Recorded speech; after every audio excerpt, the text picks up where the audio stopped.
Bonjour à tous, nouvelle vidéo aujourd'hui sur le secourisme et aujourd'hui nous allons aborder un très grand chapitre lorsqu'on s'intéresse et qu'on pratique le secourisme, c'est les bilans qui sont essentiels à tout bon secouriste. Alors petit rappel, c'est que en ce moment je réalise beaucoup de vidéos sur la chaîne en rapport avec le secourisme, donc pensez à vous abonner pour ne rien rater et rester à l'affût des dernières vidéos pour devenir un secouriste hors pair. Alors cette vidéo, mais aussi les autres vidéos consacrées au bilan en secourisme ont différents objectifs, notamment 1. De comprendre l'importance du bilan en secourisme, 2. D'apprendre la méthode du bilan de manière simple et efficace, 3. Savoir réaliser un bilan rapide et précis en situation d'urgence. Mais aussi dans cette série vidéo, c'est aussi mon importance à moi, c'est ma touche personnelle, c'est que je veux que en visionnant ces vidéos, que vous appreniez et compreniez de manière ludique et efficace les bilans, pour que à la fin de ces vidéos, vous sachiez sans effort de mémorisation ce qu'est un bilan et comment faire un bilan de A à Z. Alors justement, voyons ce qu'est un bilan.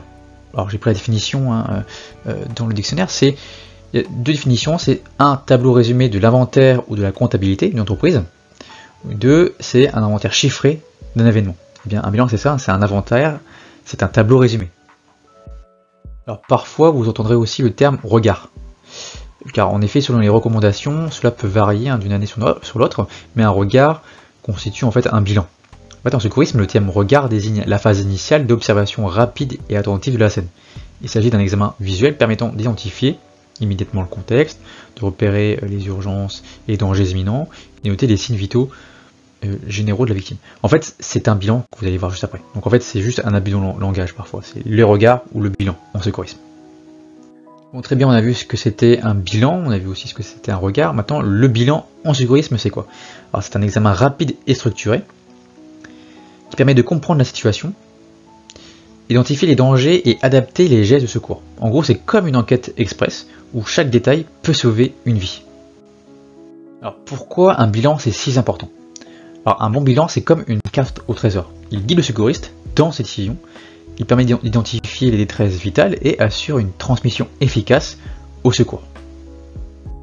Donc un bilan en secourisme, et c'est ce que vous ferez à chaque intervention, c'est un inventaire, une sorte de photo à un instant T de l'état de la victime afin de vous assurer et d'ajuster les gestes de secours appropriés, et aussi pour rien oublier, mais aussi pour tout retenir en fait de tous les phases, de toutes les urgences et détresses et gestes que vous ferez, et tout ça écrit de façon écrite et nécessaire pour les secours à la suite de la prise en charge.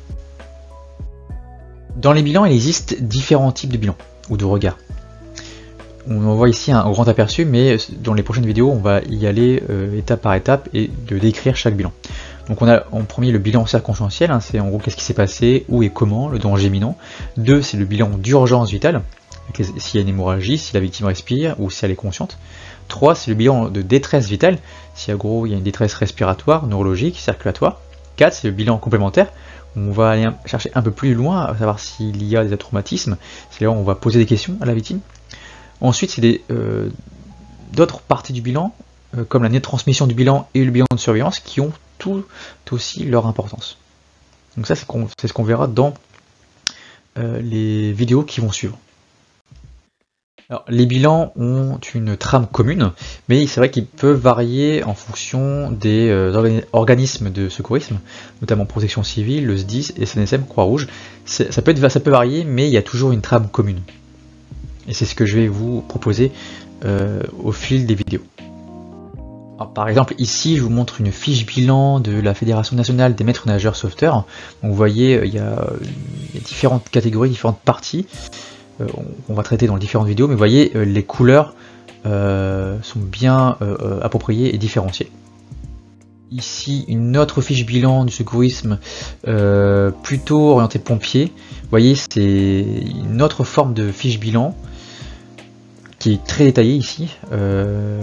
Parfois, on peut un peu s'y perdre, c'est vrai. Mais vous voyez, il y a différents bilans à chaque organisme en fait.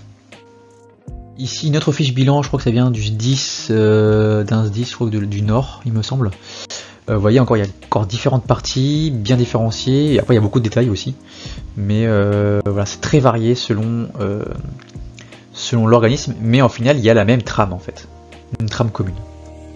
Alors, pour des raisons personnelles et professionnelles, je vais vous parler beaucoup plus de la fiche bilan des premiers secours en lien avec la Société Nationale de Sauveteurs en Mer, la SNSM, dont j'en fais partie. Donc du coup c'est pour ça que j'ai décidé en fait de prendre cette fiche bilan que je connais plutôt bien et qui est plutôt claire et assez simple à comprendre. Alors voilà à quoi ressemble la fiche bilan des premiers secours de la SNSM. Elle est orange et je vous propose de voir les différentes parties au fil des prochaines vidéos de cette fiche bilan SNSM. En bref, alors un bon bilan c'est la clé d'un sauvetage réussi. C'est ce qui différencie un bon secouriste d'un super secouriste. Alors, est-ce que vous êtes prêt à devenir un pro des bilans? Eh bien, c'est parti en vous abonnant et en cliquant sur la petite cloche, car les autres vidéos sur les différents bilans, les différentes parties du bilan vont arriver.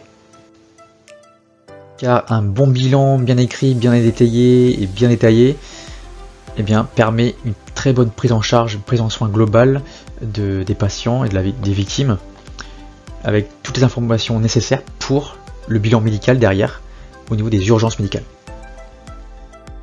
Ça y est, la vidéo est enfin terminée, j'espère qu'elle vous aura plu, j'espère que maintenant vous avez une vision assez large maintenant des bilans en secourisme.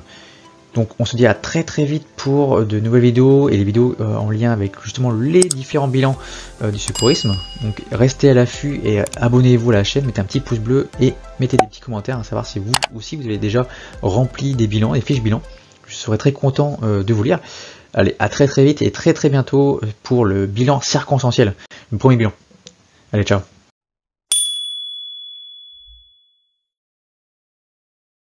Bonjour à toutes et à tous, bienvenue pour une nouvelle vidéo. Aujourd'hui, on va parler du premier bilan en secourisme, le bilan circonstanciel. Une vidéo qui fait partie de la série de vidéos consacrée au bilan en secourisme. Donc n'hésitez pas à vous abonner et à regarder la précédente vidéo sur l'introduction au bilan. Alors le bilan circonstanciel, qui est le premier bilan, ou dit le premier regard, est la première étape pour sauver des vies. En effet, car dans ce bilan, tout commence ici. C'est d'observer l'environnement, c'est questionner et agir rapidement pour évaluer la situation. Donc on le fait quand? C'est après avoir signalé son arrivée sur les lieux ou son engagement. Et l'équipe d'intervention réalise une vision globale en fait de la situation appelée premier bilan. Donc en fait c'est vraiment le premier coup d'œil, le premier regard, premières observations de l'environnement et des moyens à mettre en œuvre et des gestes que vous allez mettre en place. Le bilan circonstanciel, c'est quoi? Alors c'est une évaluation rapide de la scène pour comprendre les circonstances et les dangers potentiels. Les objectifs du bilan circonstanciel, c'est de déterminer la nature de l'intervention, savoir si on a affaire à un accident, une maladie, une intoxication. C'est aussi d'identifier les dangers immédiats, j'insiste sur immédiats, pour la victime et les intervenants, et de transmettre des informations fiables et précises au secours. Alors dans le premier bilan, le bilan circonstanciel, il y a 5 questions primordiales à se poser et à les rechercher. Il va falloir les retenir. Alors les 5 questions sont: que s'est-il passé? Est-ce que les informations initiales sont vraies? Existe-t-il un danger immédiat à venir? Combien y a-t-il de victimes? Et est-ce que les moyens sont suffisants pour le moment? Donc là, un peu plus en profondeur sur la première question, hein, que s'est-il passé? En gros, cette question permet de déterminer la nature de l'intervention et les circonstances de survenue. Donc comment vous faites? Eh bien, vous observez la scène et les lieux de l'intervention, vous questionnez les témoins, la victime, sur ce qui s'est passé, et de transmettre aussi la nature de l'intervention, savoir si on a affaire à un accident, maladie, intoxication, situation de violence, accouchement, et aussi les circonstances de survenue. Deuxième question, c'est: les informations initiales sont-elles correctes? Alors concrètement, c'est compléter et corriger si besoin les informations de départ, parce que parfois elles peuvent être fausses. Donc s'assurer de la justesse des informations transmises à l'équipe pour assurer l'intervention. Donc en gros c'est l'ordre de mission, savoir si l'ordre de mission diffère du début à ce que vous êtes. Et aussi de transmettre tout élément complémentaire ou à corriger. Troisième question, c'est: existe-t-il un danger immédiat à venir? En gros, c'est d'identifier la présence de danger et d'évaluer leur risque. Donc vous allez rechercher les dangers évidents, hein, véhicules accidentés, les structures instables, les situations violentes. Vous allez aussi rechercher les dangers moins évidents, comme le risque électrique, toxique ou l'impact psychologique. Mais aussi rechercher les personnes exposées, les intervenants, les victimes, mais aussi les tiers. En gros, sur cette troisième question, en fait, il faut vraiment assurer la sécurité à vous, mais aussi à la victime. En fait, vous ne pourrez pas intervenir si vous êtes vous-même en danger. Donc d'abord, la sécurité. Donc pour cela, vous allez assurer la protection et la sécurité pour vous-même, mais aussi pour la victime, les victimes. Appliquer les précautions standards ou particulières en cas de risque infectieux, donc type masque, FFP2 ou autre, qu'on verra dans d'autres vidéos. Et aussi d'indiquer les mesures de sécurité prises. Quatrième question, c'est combien y a-t-il de victimes? En gros, c'est une question qui permet de répondre à déterminer le nombre de victimes.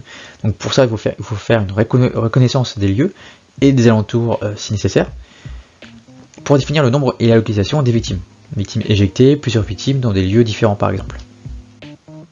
Alors vraiment dans cette question, j'insiste, il faut vraiment essayer de déterminer le nombre de victimes, car s'il y a trop de victimes, en fait, pour tant de secouristes, s'il y en a très peu, en fait, on ne pourra pas aller secourir les autres personnes.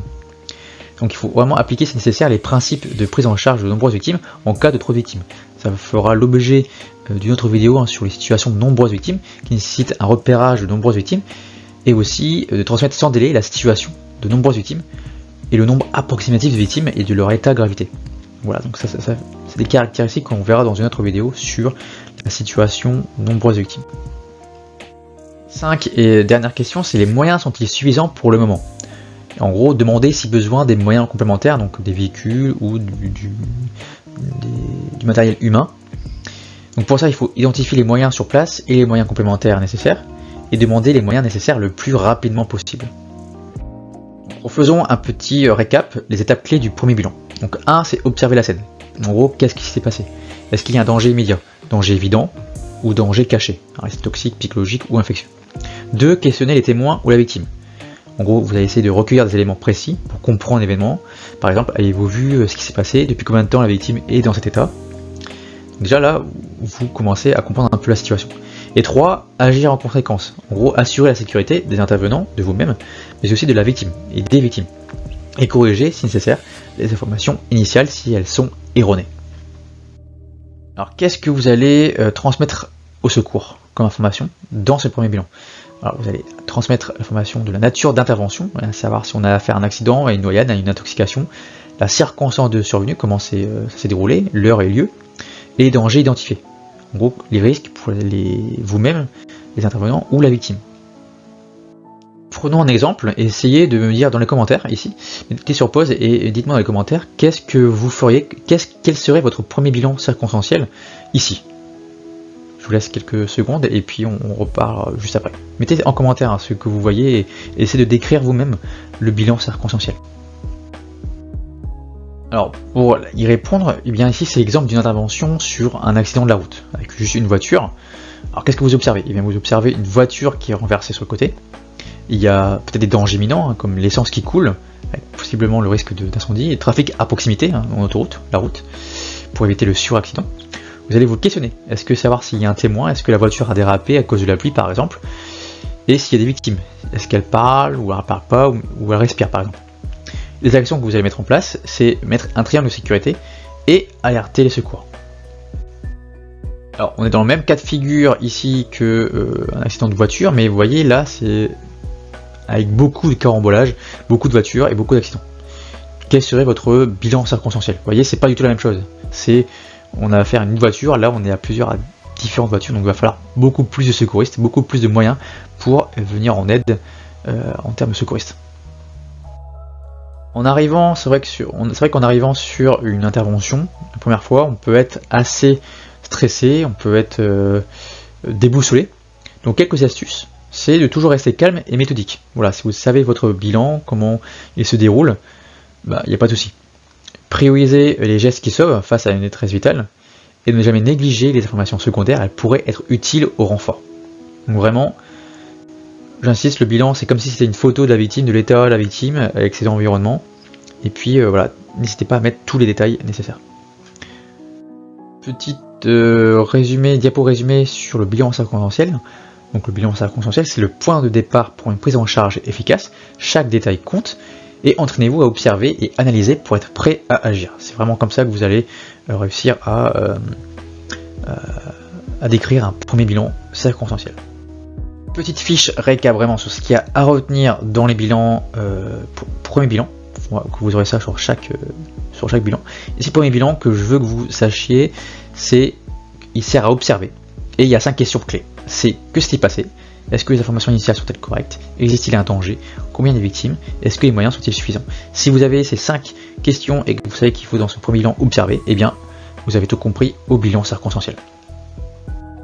Et donc en remplissant votre fiche bilan des premiers secours, donc en prenant celle ici de la SNSM, eh bien vous voyez que on a dans le premier bilan, il y a une case, hein, voilà, il y a la partie premier bilan, vous allez marquer la nature d'intervention, les risques écartés, le nombre de victimes, demande de renfort si oui ou non, est-ce qu'il y a des témoins, etc. Vous voyez, c'est la première partie du bilan, et avec ce qu'on a vu aujourd'hui, vous savez remplir ça maintenant.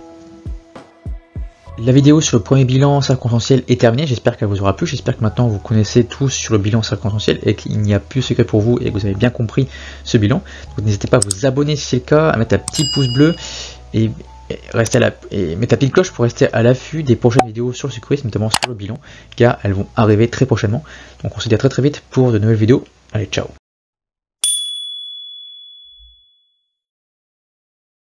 Bonjour à tous et bienvenue pour une nouvelle vidéo sur le secourisme. Aujourd'hui on va parler du deuxième bilan, le bilan d'urgence vitale, qui est très important, notamment dans le nom qui est marqué urgence vitale. Et donc après le premier bilan que vous aurez fait, le bilan circonstanciel, on va affiner l'observation pour mieux comprendre ici, non pas l'environnement mais l'état de la victime et adapter la prise en charge. Donc en fait dans ce deuxième bilan vous allez rechercher une urgence vitale. En gros une urgence vitale c'est que si vous ne faites rien, la victime va mourir. En gros, mon objectif dans cette vidéo sur le bilan d'urgence vitale, c'est que vous puissiez, dans la vie de tous les jours, dans la vie quotidienne, eh bien, que vous puissiez réagir rapidement et de détecter rapidement une urgence vitale et d'agir en conséquence avec les gestes appropriés, mais aussi en appelant rapidement les secours. C'est ça que je veux vous apprenez ici dans cette vidéo. Donc, très bien, maintenant, dès que vous avez découvert une urgence vitale, vous allez appeler les secours rapidement. Car en effet, si vous ne les appelez pas, ils ne vont jamais venir et vous, c'est ce que vous souhaitez. C'est qu'ils viennent rapidement et qu'ils prennent en soin, prennent en charge rapidement la victime. D'accord? Donc appelez les secours. Donc en gros, pour résumer, c'est quoi le deuxième bilan? C'est aussi appelé le bilan d'urgence vitale qui permet d'affiner l'analyse de l'état de la victime, d'identifier les urgences vitales et de transmettre les informations précises au secours. Voyons maintenant les étapes du deuxième bilan. Elles sont très courtes, mais importantes. Première étape, c'est d'observer la victime. Vérifier sa position, si elle est allongée, assise, recroquevillée, et noter des signes visibles cliniques. Pâleur, transpiration, cyanose. Cyanose, c'est la coloration bleue. Deuxième étape, c'est de rechercher les urgences vitales. En gros, traiter en priorité ce qui tue en premier. Alors, il y en a 4 principales d'urgence vitale, par ordre d'importance. On a l'hémorragie externe grave. Donc, qu'est-ce que vous allez faire en face à une hémorragie? Vous allez faire une compression manuelle ou un garrot pour arrêter le saignement. Deuxième menace vitale et urgence vitale, c'est l'obstruction des voies aériennes. Qu'est-ce que vous allez faire? Vous allez faire une désobstruction immédiate. Donc, il y a des gestes appropriés pour ça.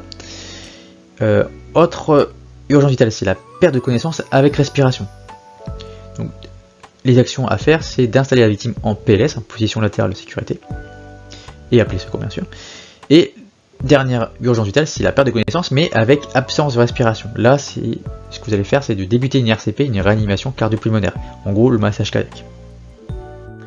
Et s'il n'y a pas d'urgence vitale, vous allez passer à la troisième étape, c'est de prendre en compte la plainte principale. Par exemple, si la victime peut s'exprimer, il faut écouter et analyser ce qu'elle dit, hein, notamment si elle décrit une douleur intense, si elle a du mal à respirer, ou encore si elle montre des signes neurologiques anormaux. En cas de suspicion de traumatisme du rachis, ne surtout pas mobiliser la tête, et donc il faut pour ça placer la victime en position adaptée, et stabiliser la colonne vertébrale, hein, cervicale, en réalisant un maintien tête. Et ça dès le deuxième bilan. Alors, je l'ai déjà dit plus haut, mais en parallèle de tous les gestes de secours que vous aurez fait, eh bien, toute urgence vitale constatée, hémorragie, obstruction des voies aériennes, perte de connaissance avec respiration ou non, doit faire l'objet d'un avis médical ou d'une demande de renfort. J'insiste sur passer un coup de fil, un appel au secours. Alors, petit récap sur justement les urgences vitales. On a vu qu'il y en a 4. Il y a l'hémorragie externe, l'obstruction complète des voies aériennes, la perte de connaissance et l'arrêt cardio-respiratoire. Alors, par exemple, si vous êtes affaire à une hémorragie externe, c'est-à-dire qu'il y a une personne qui perd du sang abondamment et qui n'arrive pas à se refermer, vous allez bien allonger la victime, réaliser une compression manuelle et appeler le 15. D'accord? Si vous êtes affaire à une victime qui est en obstruction complète des voies aériennes, vous allez désobstruer. C'est-à-dire que quelqu'un qui a du mal à respirer, qui ne peut pas du tout respirer, qui a les mains sur la gorge, qu'est-ce que vous allez faire? Vous allez faire 1 à 5 tapes dans le dos. Et si ça marche pas, 1 à 5 compressions abdominales et vous répétez ça ce cycle plusieurs fois. Si vous êtes affaire à une personne qui a une perte de connaissance, vous allez pour ça, en gros, qui vous donnez un ordre et qui répond pas, vous allez faire une libération des voies aériennes, voir si il respire ou pas. S'il respire, vous le mettez en position latérale de sécurité. Au contraire, si il ne répond pas et qu'il ne respire pas à la libération des voies aériennes, vous allez réaliser du coup le massage cardiaque, 30 compressions thoraciques, 2 insufflations, mettre le DSA et appeler le 15. Mais le 15, vous l'appelez quoi qu'il arrive dans ces situations-là, vous appelez le 15 en parallèle de tous les gestes faits. D'accord? Alors là, petit exercice où c'est à vous de jouer, vous allez avoir des images de situations d'urgence vitale et vous allez du coup me dire en commentaire savoir ce que vous feriez. Vous allez faire vous-même, mais aussi on le fera aussi ensemble juste après. Alors, première image. On a cette photo, qu'est-ce que vous faites? C'est quoi votre première observation? Quels sont les risques immédiats? Et quelle est la bonne prise en charge? Quels sont les bons gestes à adopter? On l'a vu juste avant. Donc là, vous êtes affaire à une hémorragie externe qui continue toujours de couler. Qu'est-ce que vous allez faire? Vous allez allonger la victime, car en allongeant la victime, vous allez uniformiser la pression sanguine. Vous allez réaliser la compression manuelle, c'est-à-dire que vous allez appuyer, bien sûr en ayant mis des gants bien sûr auparavant, appuyer pour arrêter avec votre main, appuyer le saignement et appeler le 15. Autre situation ici, quelle est votre observation? Quels sont les risques immédiats ici? Et quels sont les bons gestes de secours à adopter? Alors là, vous êtes affaire à quelqu'un qui s'étouffe, qui est en train de s'étouffer, donc c'est une situation courante qu'on peut trouver, qui a du mal à respirer, qui n'arrive même plus du tout à respirer, et que si on fait rien, elle va mourir. Donc qu'est-ce que vous allez faire? Vous allez faire entre 1 à 5 tapes dans le dos, d'accord? Et si ça marche pas, 1 à 5 compressions abdominales. Jusqu'à, en gros, qu'il y ait, vous faites ça, vous continuez ce cycle, jusqu'à ce que l'objet, donc ici peut-être une frite par exemple, s'en aille. Autre situation, ici, voilà, quelle est votre observation? Mettez en commentaire ce que vous voyez, qu'est-ce que vous feriez, quels sont les risques immédiats, et quels sont les gestes à faire. Donc voilà, vous avez ça, donc quelqu'un qui est dans cette position et qui respire, d'accord? Qu'est-ce que vous allez faire? Eh bien, vous allez, pour vérifier la respiration, faire la libération des voies aériennes, et si ça respire, vous la mettez en position latérale de sécurité. Ensuite, vous allez appeler les secours. Alors ici, la même situation, personne qui ne parle pas, qui est inconsciente, et vous avez vérifié la libération des voies aériennes, mais elle ne respire pas. Qu'est-ce que vous faites? Eh bien, vous allez faire le massage cardiaque, donc appelez le 15, faire le massage cardiaque avec 30 compressions thoraciques, 2 insufflations, et avec la pose du défibrillateur. En gros, voilà, c'est la diapo à retenir, celle-ci, c'est les urgences vitales. Comment vous caractérisez l'urgence vitale? Qu'est-ce que vous faites comme geste? Et toujours appeler les secours pour avoir un avis médical. Si vous avez compris ça, vous avez tout compris au deuxième bilan d'urgence vitale. Alors, petit récapitulatif et petit conseil. Donc, à retenir, c'est le deuxième bilan complète le premier pour mieux cerner l'état de la victime. Les urgences vitales doivent être traitées immédiatement et toujours transmettre un bilan clair et précis au secours. La clé du bon secourisme, c'est un bon bilan, et pour ça, il faut continuer à s'entraîner, à s'entraîner, à s'entraîner. Autre fiche récap qui est plus concise et mieux faite, on va dire, mais moins illustrée par contre, qui résume le deuxième bilan. Qu'est-ce que c'est le deuxième bilan? Qu'est-ce que vous allez faire? Vous allez rechercher et observer l'état de la victime, rechercher les urgences vitales et bien traiter les urgences vitales justement. D'accord? Donc si vous avez retenu ça, vous avez tout compris. Donc, vous pouvez soit prendre en capture d'écran cette image-là, cette diapo-là, ou celle que j'avais faite juste avant avec plus des images et de façon colorée. Et revenons à notre fiche bilan des premiers secours de la SNSM. Donc, vous voyez ici la deuxième partie du bilan, deuxième bilan. Vous voyez, ça fait 2 lignes. C'est est-ce qu'on a affaire à une hémorragie externe? obstruction des voies aériennes, une perte de connaissance ou un arrêt cardiaque. On met l'heure des signes que vous avez repéré ça, et la plainte principale. Vous voyez, c'est le premier et le deuxième bilan, ça c'est assez rapide à écrire et à remplir, à compléter, d'accord? Ça y est, la vidéo est enfin terminée, j'espère qu'elle vous aura plu, j'espère que maintenant les urgences vitales n'ont plus de secret pour vous et que maintenant vous savez agir en conséquence. Donc si c'est le cas, n'hésitez pas à vous abonner, à mettre la petite cloche pour être à l'affût des prochaines vidéos sur le secourisme qui vont arriver très prochainement. Mettez un petit pouce bleu si vous avez aimé la vidéo, et mettez en commentaire aussi savoir si vous avez réussi au test. Et voilà, je serai très content de vous lire, donc on se dit à très vite pour de nouvelles vidéos. Allez, ciao!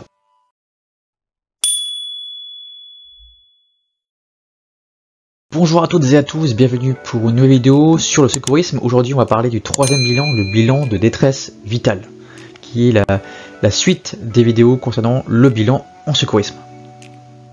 Dans cette vidéo sur le troisième bilan des détresses vitales, vous saurez identifier rapidement les signes d'alerte d'une détresse vitale, circulatoire, respiratoire, neurologique, de structurer votre évaluation et d'agir avec rapidité et précision. En quoi consiste ce troisième bilan? C'est d'évaluer les trois fonctions vitales. Le troisième bilan, c'est quoi? Eh bien, le troisième bilan, aussi appelé bilan fonctionnel ou de détresse vitale, consiste à évaluer en détail les trois fonctions vitales de la victime. Alors, c'est quoi ces trois fonctions vitales? On a premièrement la fonction respiratoire, savoir si elle respire correctement ou pas. La fonction circulatoire, savoir si son cœur bat, savoir s'il y a un pouls ou pas. Et troisième fonction, c'est la fonction neurologique, savoir si la personne est consciente et réactive ou pas du tout. La règle d'or, c'est de toujours suivre le principe traiter en priorité ce qui tue en premier. Ici, ce qui tue en premier, c'est la fonction respiratoire. Ensuite vient la fonction circulatoire, puis vient la fonction neurologique.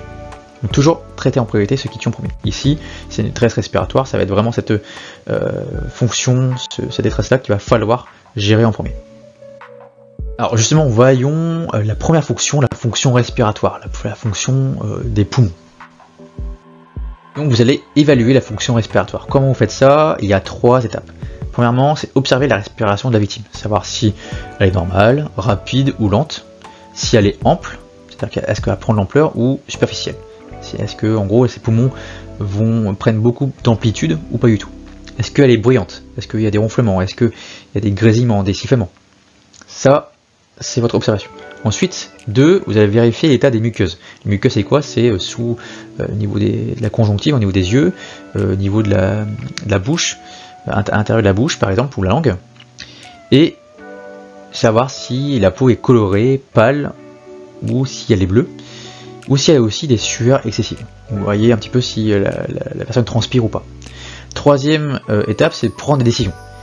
Si vous avez des signes anormaux, vous faites une prise en charge immédiate, c'est-à-dire que vous allez libérer les voies aériennes, dégrafer un peu la cravate, ouvrir la chemise, installer la victime en position adaptée, notamment, on va voir, mais c'est une position généralement semi-assise, et puis administrer l'oxygène si besoin.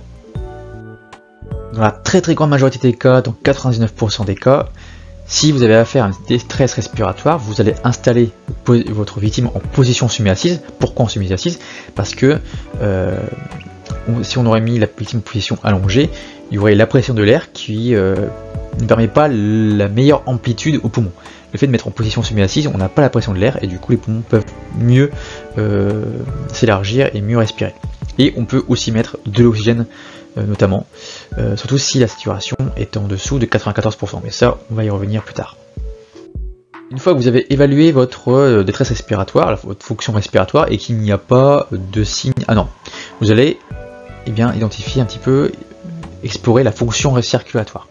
Alors, comment vous allez évaluer la fonction circulatoire? Vous allez premièrement prendre le pouls, qui va être important, hein, ou ça au niveau radial, au niveau du pouce, d'accord, le prolongement du pouce, soit carotidien ou au niveau du fémur, fémoral, et vous allez analyser quelle fréquence. Est-ce qu'elle est normale, rapide, lente? Ensuite, vous allez vérifier l'état de la peau ou des muqueuses, savoir si la victime a froid, chaud, savoir si elle est marbrée, hein, quelques rayures un peu marronnées sur le corps, savoir si elle est pâle ou colorée. 3, vous allez chercher des signes de choc, savoir si la victime a des sueurs, si elle a un pouls très rapide, filant, ce qu'on appelle filant, et irrégulier, et si elle a une soif intense. Ça, c'est des signes de choc. En cas de troubles circulatoires, qu'est-ce que vous allez faire? eh bien, vous allez allonger la victime pour rééquilibrer la pression sanguine. Debout, eh bien, la pression est différente en haut ou au pied, c'est pour ça que vous allez allonger la victime. Ensuite, vous allez couvrir votre victime pour éviter l'hypothermie. Pour ça, vous allez la couvrir avec une couverture de survie. Puis, eh bien, préparer un transport médicalisé, donc en ayant bien sûr appelé les secours. Ensuite vient la troisième fonction, la fonction neurologique. Comment évaluer la fonction neurologique? Alors, premièrement, vous allez évaluer l'état de la conscience, savoir si elle est orientée, confuse ou somnolente. Est-ce qu'elle réagit à votre voix ou à la douleur? Ça, c'est important. Pour savoir si quelqu'un est confus, vous vous demandez quel jour on est et où on est. Déjà, rien que ça, vous avez des informations. Deuxièmement, vous allez vérifier la motricité et la sensibilité, savoir si la victime peut bouger ses membres supérieurs et inférieurs, hein, ses doigts de pied, et savoir si elle sent quand vous la touchez, quand vous touchez les pieds, quand vous touchez les mains, savoir si elle sent, et ça des deux côtés. Si elle sent pas, c'est qu'il y a une perte de sensibilité. Troisièmement, vous allez examiner les pupilles, savoir si elles sont réactives à la lumière ou pas, savoir si elles sont symétriques ou asymétriques. Je vous ai mis un exemple à droite de pupille asymétrique qu'on appelle une anisocurie. Vous voyez, la pupille en noir diffère de sa voisine. Qu'est-ce que vous allez faire en cas d'évaluation des fonctions neurologiques? Eh bien, en cas d'altération neurologique, vous allez effectuer une surveillance continue, protéger les voies respiratoires et alerter immédiatement les secours. Quelques astuces et de bons réflexes du troisième bilan à réaliser. Donc, il ne faut jamais interrompre la surveillance de la victime. Toujours avoir un visuel sur votre victime. Il faut prendre des mesures précises et les consigner, c'est-à-dire que vous allez prendre la fréquence du pouls, savoir si elle respire, si oui, avec des chiffrés. Prioriser toujours les actions en fonction des urgences vitales, des détresses vitales, d'accord? Et travailler toujours en équipe et bien communiquer, que ce soit entre vous, entre équipe, ou avec la victime. Et un bon bilan, c'est la clé d'une prise en charge efficace. Conclusion, donc à retenir, c'est que le troisième bilan permet une analyse fine des fonctions vitales. Donc toujours suivre une logique d'urgence vitale, si vous découvrez dans vos fonctions circulatoires, neurologiques, respiratoires, vous trouvez une urgence vitale, bien sûr vous allez agir en fonction de l'urgence vitale, d'accord? Et bien sûr toujours transmettre des informations précises au secours pour un suivi optimal. Voici ici la fiche récap pour votre conduite à tenir dans le troisième bilan. C'est que vous allez apprécier, donc savoir si elle a une détresse respiratoire, si elle est superficielle, si elle est bruyante par exemple. Si oui, vous la mettez en position d'attente qui est généralement semi-assise et de l'oxygène. Sinon, vous allez poursuivre votre troisième bilan avec l'évaluation de la détresse circulatoire. S'il y a une perte de sang, savoir s'il y a de la pâleur, il y a des signes de choc, un pouls rapide ou irrégulier, vous allez aussi la mettre en position d'attente. Ici, en détresse circulatoire, c'est en position allongée, d'accord? Vous pouvez mettre aussi de l'O2 par exemple, c'est pas déconseillé. S'il n'y a pas de détresse circulatoire, vous allez analyser la détresse neurologique, savoir si oui il y en a, elle est confuse par exemple, ou non. Voilà, vous allez continuer la suite du bilan. Et s'il y a une détresse vitale identifiée, vous allez approfondir la recherche en mesurant les paramètres physiologiques de la fonction atteinte et demander un avis médical. Donc en gros, encore une fois, si vous avez tout compris à cette diapo-là, vous avez tout compris au troisième bilan. On revient ici sur la fiche bilan des premiers secours de la SNSM. Donc vous voyez, on est ici dans la partie troisième bilan. Troisième bilan, vous voyez, c'est réparti en trois grandes cases: fonction respiratoire, fonction circulatoire, fonction neurologique. Et vous allez cocher qu'est-ce que vous allez retrouver dans la fonction respiratoire. Par exemple, si elle est normale ou bruyante, si les muqueuses sont colorées ou pas. Et ça sur 15 secondes. Ensuite, vous allez évaluer sur 15 secondes la fonction circulatoire, savoir si vous avez eu un pouls bien frappé, irrégulier ou lent par exemple, ou s'il y a des signes de soif. Autre partie, c'est la fonction neurologique, savoir si elle est confuse, orientée ou pas, savoir s'il y a une motricité, sensibilité et les pupilles. Ça encore sur 15 secondes. Ça, remplir tout ça, ça doit être rempli en moins d'une minute. 15 secondes. 15 secondes, c'est l'évaluation de chaque fonction qui se fera sur 15 secondes. 15 secondes pour la fonction respiratoire, donc en 15 secondes vous savez si la victime respire bien ou pas bien, si elle est bruyante, si elle a des muqueuses ou les muqueuses sont bleues aussi nausées. Sur 15 secondes ensuite pour la fonction circulatoire, savoir si sur 15 secondes vous prenez le pouls, savoir s'il est filant, régulier ou pas. Et sur 15 secondes la fonction neurologique de la victime, vous posez une question, voilà quel jour on est, vous regardez les pupilles, savoir si elles sont asymétriques ou pas, et ça sur 15 secondes. En tout, c'est 45 secondes sur l'évaluation du 3e bilan. Moins d'une minute. Ça y est, la vidéo est enfin terminée, j'espère qu'elle vous aura plu, j'espère que vous connaissez tout maintenant sur le 3e bilan de détresse fœtale. Si c'est le cas, n'hésitez pas à vous abonner et mettre un petit pouce bleu si cela vous avait plu. N'hésitez pas à mettre en commentaire si vous avez aimé cette vidéo, je serais très content de vous lire. Donc j'espère que maintenant voilà, le 3e bilan n'a plus de secrets pour vous. Donc on se dit à très vite pour de nouvelles vidéos, notamment sur la vidéo sur le 4e bilan. Allez, ciao!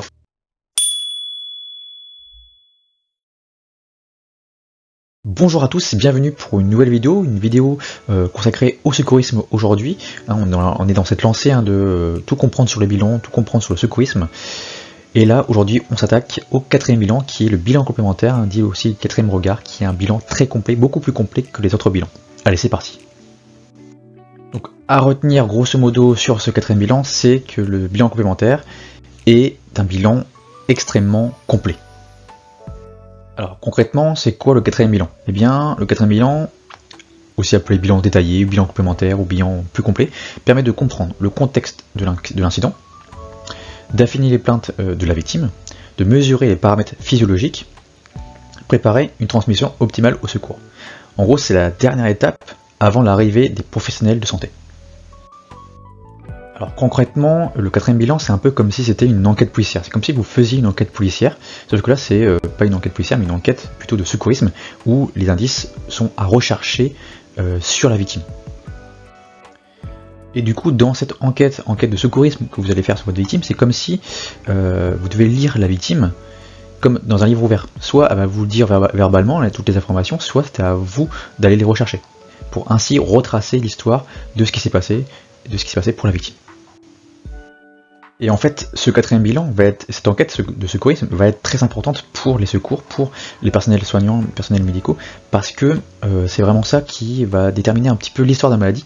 Et c'est cette histoire de la maladie, de la victime, qui va permettre de découvrir réellement la cause, l'étiologie de ce qui s'est passé pour la victime. Et d'ajuster la prise en charge, la prise en soin adaptée. Alors comme dans toute enquête policière, ici enquête de secourisme, vous allez procéder à un interrogatoire, ce qu'on appelle un questionnaire. En gros, qu'est-ce que vous allez rechercher? Vous allez rechercher le mécanisme de l'accident. Est-ce qu'on a affaire à un traumatisme, à un malaise, à une intoxication? Est-ce qu'il y a eu des facteurs déclenchants? Est-ce que c'est dû secondaire à une chute, secondaire à une chaleur, à un coup de froid, à un stress? Vous allez aussi regarder la position et l'impact de la victime. Ensuite, en deuxième point, vous allez venir rechercher et identifier les plaintes principales, savoir est-ce qu'elle a mal, où, depuis quand, est-ce qu'elle a des difficultés à respirer, est-ce qu'il y a des signes aussi associés, type vertige, confusion ou perte de connaissance. En gros, tous vos signes que vous avez vus, qu'on a vus en fait dans le 2e et 3e bilan, ça aussi vous allez les rechercher, mais aussi surtout la douleur. En fait, ce que vous allez surtout rechercher, c'est surtout le mécanisme. Quel type de mécanisme? Pourquoi en fait la victime est arrivée comme ça? Donc en gros, c'est rechercher un peu ce mécanisme, cette cause en fait. Là ici, pour essayer du coup justement essayer de détailler un petit peu la perception de la douleur, vous allez rechercher un petit peu du mécanisme de la douleur, du pourquoi. Voici un moyen mémotechnique, c'est le PQRST. PQRST parce que en fait si on prend l'alphabet de A à Z, et bien les PQRST sont dans l'ordre PQRST en fait. Donc P pour provoquer par, la douleur a été provoquée par quoi? Q pour qualité, est-ce que ça pique, est-ce que ça boule, est-ce que ça serre? R c'est la région, où est-ce que c'est localisé au niveau du corps?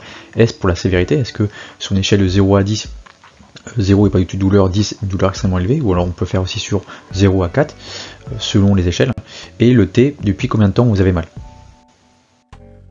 Ensuite, dans l'interrogatoire, vous allez poursuivre avec la recherche des antécédents médicaux qui sont vraiment importantes dans l'interrogatoire, c'est à ne surtout pas oublier. C'est en gros chercher, est-ce qu'il y a des pathologies chroniques, type asthme, diabète, épilepsie, hypertension. 2. Est-ce qu'il y a des traitements en cours? Est-ce qu'il y a des médicaments récents ou pris quotidiennement? Ça peut aider aussi et aider à comprendre le mécanisme. 3. Est-ce qu'il y a une allergie? Est-ce qu'il y a un facteur de risque? Type, est-ce que la victime fume? Est-ce qu'elle boit? Est-ce qu'il y a des antécédents cardiaques? Ça va être vraiment très important. Autre moyen mémotechnique ici, justement pour ne pas oublier les antécédents médicaux, c'est le MHTA. Alors il n'y a pas vraiment le pourquoi et du comment mémoriser ça, mais c'est un acronyme en fait qui est souvent utilisé dans les formations secourisme. On dit souvent PQRST, MHTA, F. C'est les acronymes les plus souvent utilisés et que du coup on apprend assez facilement. Donc on a M pour maladie, H pour hospitalisation, T pour traitement, A pour antécédent, et F pour facteur de risque. Donc ça c'était pour la partie interrogatoire, mais dans votre quatrième bilan, vous allez aussi faire ce qu'on appelle un examen physique. C'est-à-dire, en fait, il y a 3 étapes dans cet examen physique, c'est-à-dire que vous allez inspecter visuellement à vue d'œil, savoir s'il y a une plaie, savoir s'il y a des édématomes, s'il y a des déformations, des brûlures, des gonflements. Ensuite vous allez venir palper et tester la sensibilité, savoir si la victime ressent les douleurs à la pression, est-ce qu'elle arrive à bouger, est-ce qu'elle ressent le contact des mains, de vos mains en fait. Et puis après, en troisième point, vous allez vérifier en fait la mobilité des membres, savoir si la victime peut bouger les 2 membres, les 2 bras, ça peut vous serrer les deux mains, si elle peut bouger les 2 pieds. Et surtout, on insiste surtout dans cette partie-là, c'est qu'en cas de suspicion de fracture, quand vous suspectez une fracture ou une liaison médulaire due à un traumatisme, il ne faut surtout pas mobiliser la victime. De votre quatrième bilan, vous allez également réaliser la mesure des paramètres physiologiques que tout bon secouriste doit être capable de faire, c'est-à-dire d'analyser, en tout cas de mesurer la fréquence respiratoire sur 1 minute, savoir si elle est ample ou régulière, et ça sur 60 secondes. Ensuite, vous allez faire, via un petit appareil qu'on met sur le petit doigt, vous allez mesurer la saturation en oxygène, en air ambiant, ou en oxygène, selon les cas. Donc ça va être vraiment très important. 3, vous allez, en mesurant le pouls, mais aussi en mesurant la tension artérielle, mesurer la fréquence cardiaque et aussi la tension artérielle. Ça va être vraiment très important. Et puis aussi de mesurer la glycémie, si besoin, s'il y a une détresse neurologique sous-jacente. Alors pourquoi c'est important? Parce que ça permet de suivre l'état de la victime, ça permet aussi de détecter une aggravation, et c'est aussi des informations très importantes et efficaces à transmettre au secours, car ça permet aussi de comment ajuster et de voir comment évolue l'évolution du patient. Autre point dans le quatrième bilan qui n'est pas non plus à négliger, ce sont les évaluations des scores par les secouristes. Donc il y a différents scores, mais je vous en cite ici que 3 qui sont pour moi importants, et je pense que voilà, vous devriez au moins savoir les 3 là. C'est le score EVDA. E pour éveil, V pour voix, D pour douleur, A pour aucune réaction. Et en fait, sur l'échelle de VDA, vous dites, voilà, le patient, la victime est éveillée ou éveillée par la douleur, ou s'il n'y a aucune réaction. EVDA. 2, c'est le score AVC. Le score AVC, c'est où il n'y a plus en gros, il y a un arrêt de la circulation du sang dans le cerveau. Alors, vous allez analyser un peu la parole, la paralysie, ou savoir s'il y a une asymétrie faciale. Donc ça, c'est le score AVC. On y reviendra un petit peu sur une autre vidéo. Et 3, c'est le score de la douleur, on a déjà parlé. Soit vous allez sur 0 à 4, soit sur 0 à 10. Moi j'aime bien utiliser 0 à 10, c'est plus simple. Ensuite, dernier point sur le quatrième bilan, mais pas des moindres, c'est la transmission au secours. Donc vous allez, c'est une partie qui est vraiment essentielle dans cette partie du quatrième bilan. C'est essentiel à transmettre, c'est quoi? C'est l'identité et le contexte de l'accident. C'est les plaintes et les antécédents médicaux, c'est l'état actuel et les constantes physiologiques, et les gestes déjà réalisés et l'évolution au cours de votre prise en soin. Tout ça va devoir être rempli dans la fiche bilan et de transmettre tout ça au secours adapté et au personnel soignant. Comme pour toutes les autres vidéos concernant les bilans, voici le schéma bilan du quatrième bilan à retenir, à savoir. Donc en fait, si vous avez tout compris à cette partie du quatrième bilan, ici ce qui est marqué, et bien vous avez tout compris au quatrième bilan. Donc qu'est-ce que vous faites dans ce quatrième bilan? En gros, pour conclure, vous allez mesurer, c'est-à-dire vous allez interroger par des questions. Retenez les acronymes PQRST, MHTAF pour ne rien oublier. Vous allez examiner visuellement, puis mesurer la fréquence respiratoire avec des appareils, notamment avec la saturation en oxymètre de pouls. Vous allez aussi mesurer la fréquence cardiaque de manière plus complète. Également, vous allez mesurer le TRC, un temps de recoloration cutanée au bout des doigts, également la pression artérielle, la glycémie ou encore la température. Vous allez aussi scorer avec des échelles de score comme EVDA, l'échelle de la douleur ou encore l'échelle de l'AVC. Une fois que vous avez tout ça, tout rempli, que vous avez noté tout ça sur la fiche bilan, vous allez transmettre le bilan complet et surveiller la victime. Bien sûr, vous allez au préalablement appeler les secours. Et justement, votre quatrième bilan, vous allez le remplir dans la fiche bilan et dans la partie quatrième bilan de la fiche bilan, bien sûr. Donc vous voyez, il y a la partie respiratoire, cardiaque et les scores.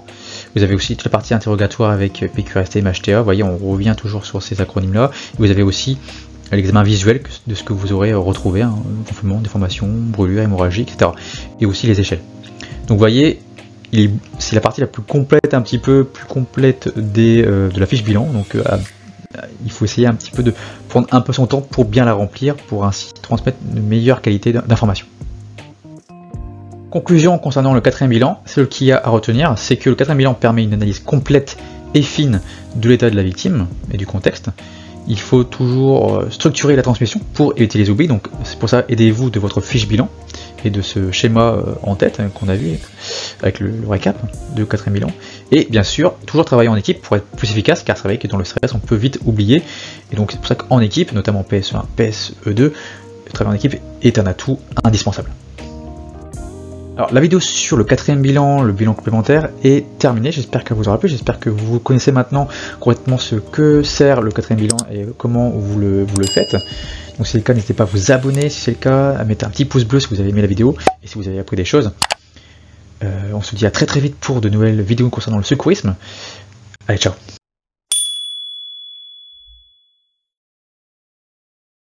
Bonjour à toutes et à tous, bienvenue pour une nouvelle vidéo concernant le secourisme et plus particulièrement le bilan secourisme. Donc ici c'est la suite des vidéos sur les bilans premier, deuxième, troisième, quatrième bilan. Aujourd'hui on s'attaque à la transmission du bilan, une partie très petite mais très importante car la transmission est essentielle dans un bilan et notamment dans le secourisme.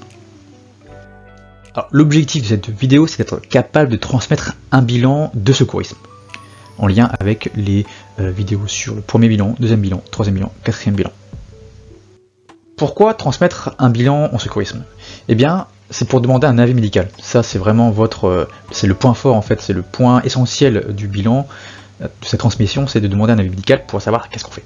Pour demander un renfort aussi, faire un relais, parce que bien sûr, vous allez prendre en charge pendant sur la victime, mais tout seul, avec le matériel que vous avez, vous ne pourrez pas tout gérer de A à Z. Donc vous avez besoin d'un relais, mais aussi d'orienter en fonction de l'urgence vitale ou de la détresse vitale.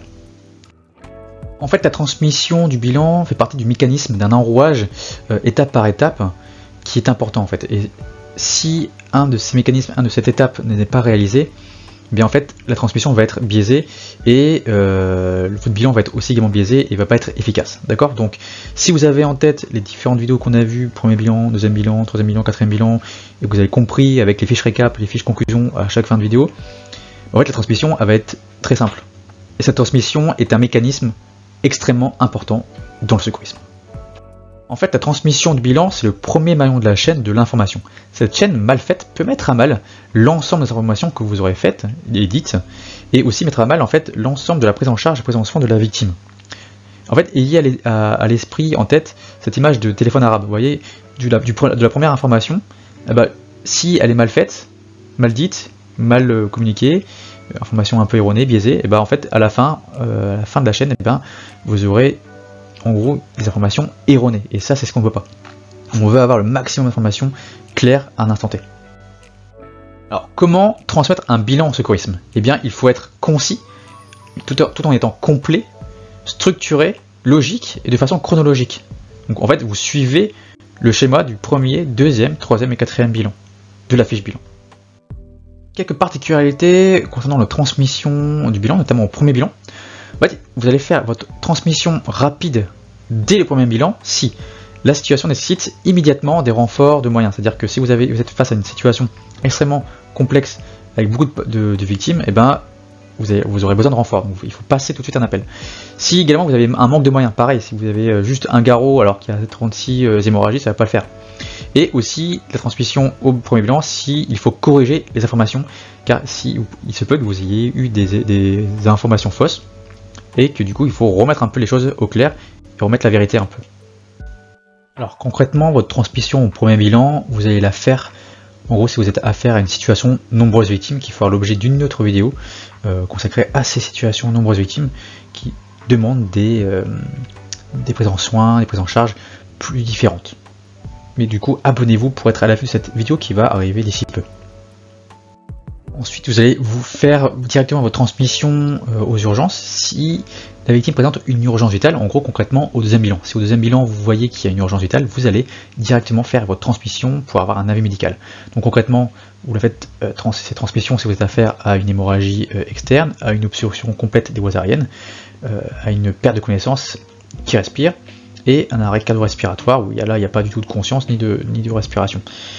À ce moment-là, vous allez faire vos gestes d'urgence, mais tout de suite après, et même, je dirais même en parallèle, vous allez faire votre appel directement, votre transmission à l'avis médical, donc ça sans délai, avec les informations de base, le sexe, l'âge et le pourquoi.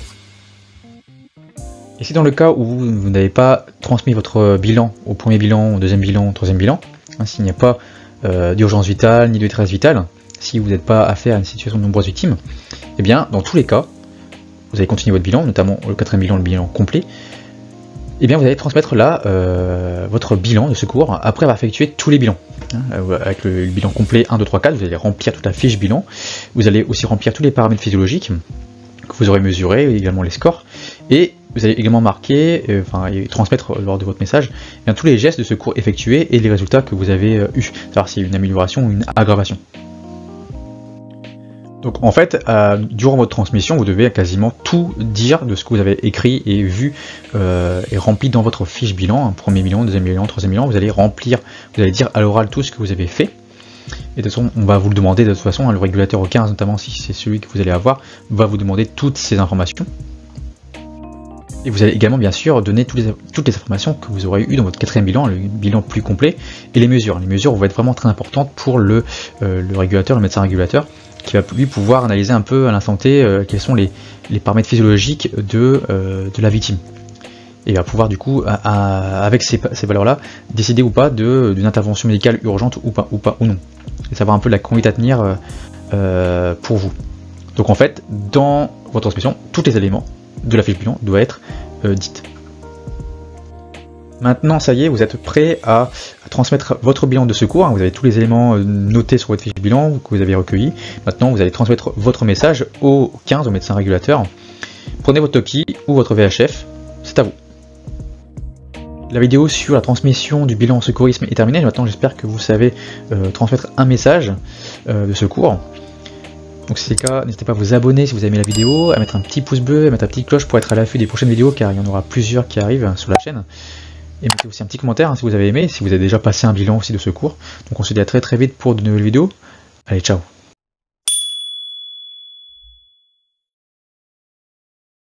Bonjour à toutes et à tous, bienvenue pour une nouvelle vidéo. Aujourd'hui on va parler du bilan de surveillance en secourisme, qui est un bilan très important quand on parle de secourisme. Donc cette vidéo est la 6 ou 7ème je crois, concernant les bilans en secourisme.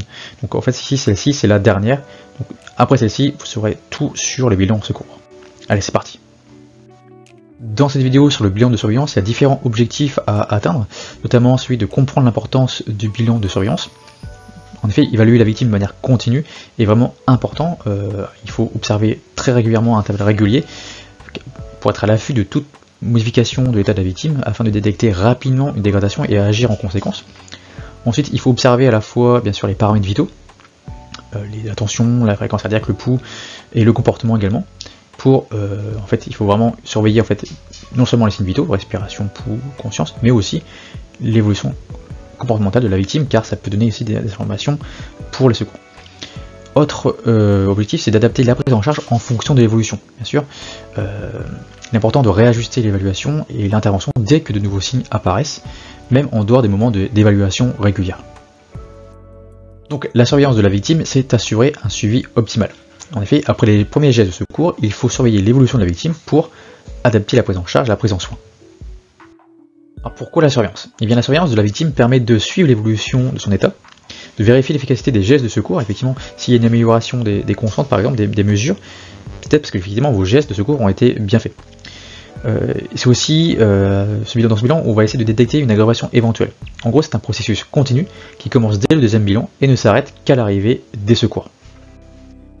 Et donc concrètement, vous allez surveiller votre victime dès que vous la prenez en soin, prenez en charge de A à Z. Et ça dès votre deuxième bilan. Donc vous allez surveiller en lui parlant, en observant, en écoutant et en mesurant par les paramètres physiologiques. Et ça, vous le notez dans votre fiche bilan. Et donc vous surveillez votre victime de A à Z jusqu'à l'arrivée des secours, car vraiment c'est vraiment important parce que ça permet d'avoir toujours un œil sur votre victime, mais aussi de permettre de voir l'évolution et les gestes de secours adoptés, et vraiment ça peut vraiment donner des informations essentielles au personnel médical. Alors les fréquences, c'est les organisations de la surveillance. Quand surveiller, il faut essayer une fois que vous avez terminé votre bilan, il faut essayer de surveiller toutes les 5 minutes en cas de détresse vitale. ou toutes les 10 à 15 minutes si l'état est stable. Alors qui va surveiller? Eh bien ça va être le secouriste qui s'occupe de la victime, en équipe, donc on peut tourner un petit peu, éventuellement un second intervenant pour mesurer les constantes. En cas de changement d'état, l'intervention immédiate et l'ajustement des soins est importante et nécessaire à faire. Alors, les paramètres à surveiller. Eh bien, les paramètres à surveiller vont être en fait les paramètres que vous avez fait dans votre 3e et 4e bilan, notamment la fonction respiratoire. Vous allez réévaluer la fréquence respiratoire, savoir si elle est normale, rapide, lente, également la saturation en oxygène, en air ambiant ou avec oxygène si vous l'avez mis. Vous allez évaluer la paramètre des fonctions circulataires, notamment avec le pouls, avec la fréquence cardiaque, le pouls si normal, rapide, lent, et aussi la prise de la tension artérielle. Vous allez aussi évaluer et surveiller la fonction neurologique, à savoir si la patiente, si la victime est toujours éveillée ou non, et s'il y a toujours des signes de confusion ou si elle est agitée. Et puis bien sûr, voir s'il y a une évolution des plaintes, savoir s'il y a une douleur en augmentation ou en diminution, ou savoir s'il y a d'autres symptômes qui sont apparus. Alors, comment consigner les observations? Eh bien, toutes vos observations dans votre bilan de surveillance vont être écrites, vous les écrirez sur une fiche de surveillance, une fiche bilan en fait. Dans votre fiche bilan, il y a une partie bilan de surveillance. Exemple, si à 10h15 vous prenez en charge une victime qui a un pouls à 90 battements par minute, une respiration assez à la limite de la normale, 18 mouvements respiratoires par minute et une conscience normale, donc c'est plutôt relativement stable, et bien à 10h30, si vous refaites un bilan de surveillance, vous voyez que là le pouls a accéléré à 110 battements par minute, donc c'est ce qu'on appelle une tachycardie, avec l'apparition d'essoufflement. Ben là, vous voyez qu'il y a une évolution, une aggravation de la victime grâce à votre surveillance. Et chaque observation est donc précieuse pour guider les secours.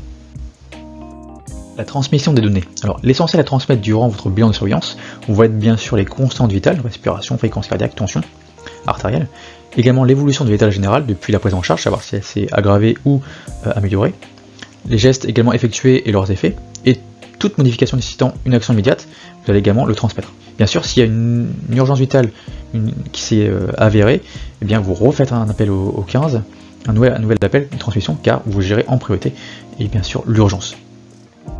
Par exemple, prenons un exemple d'une victime qui a pris des médicaments et qui est en train de tomber dans l'inconscience. Donc, vous allez donner des questions et essayer de voir si l'état de la victime est consciente ou non. Donc là, elle est en train de devenir inconsciente. Vous allez ensuite vérifier la respiration. Et elle respire. Dans ce cas-là, elle respire.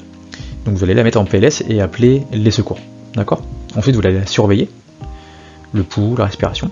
D'accord?